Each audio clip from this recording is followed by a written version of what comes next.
Welcome to day 13. If you are God's son, he said, Matthew 4:3, and this is the line that the devil speaks to Jesus of when they are in the wilderness.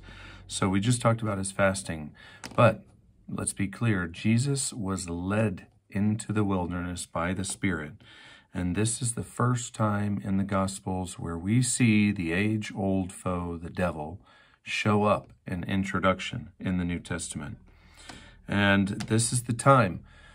Jesus has been baptized, he's been led out, and now it is time for Jesus to open his wings and fly. We want to consider, though, the title that the devil calls him, if you are really God's son. And the author lists 4 different ways that this title, God's son, could be referenced and thought about. So I will list them. First, in Exodus 4:22, it talks about the Hebrew people as a whole being God's firstborn son. Number 2, in 2 Samuel 7:12-14, this term could also mean anointed king, the coming, conquering Messiah, who is described by the word of the Lord as a son, which this is the political title, the person that will come and lead people to freedom from their oppressors. Number 3, it could mean the son of the divine. Now, remember, Roman emperors and other emperors called themselves the son of the divine as well. And finally, number 4, God's son could mean literally the image of God, the invisible one, the firstborn of all creation. And that is listed in Colossians 1:12-20.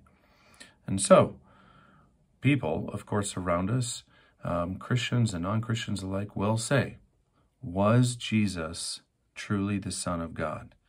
And without a doubt, all 4 gospel writers would say yes. So we're going to list them again to counter these. 1, yes, Matthew 1:1, Jesus is the ultimate son of Abraham.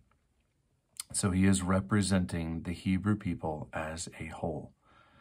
Number 2, about the anointed king. Yes, Mark 14:61. Jesus is the Messiah, the Son of the Blessed One, now and forever anointed King of the Jews. Number 3, this is the Son of the Divine. Yes, Luke would say in Acts 17:7, there is indeed another King, Jesus, not Caesar, is the true and rightful ruler of the world. And then in 4, of course, we have the beginning lines in John chapter 1, where Jesus is in the beginning, the Word was God, the Word became flesh, the Father's only Son. And so, to all 4 of these points, we have yes, yes, yes, yes. He actually goes on to say, during the wilderness, did the devil really know that Jesus was the one of the Trinity? And the author says he's not sure. Maybe he never thought that the Son of God would really come in human flesh. And so we see, of course, the devil trying to tempt him in several ways. And we actually see it show up in Jesus' ministry when the people themselves try to set their own expectations, from Peter to James and John to all the way down to the people who are following him, want him to be a Messiah, to rain down holy fire from heaven onto the Romans, establish the temple as a seat of power. And so Jesus, of course, time and again is having none of it. And so the question that we want to follow Jesus in is, will we be shaped by the expectations of others or by the expectations of God?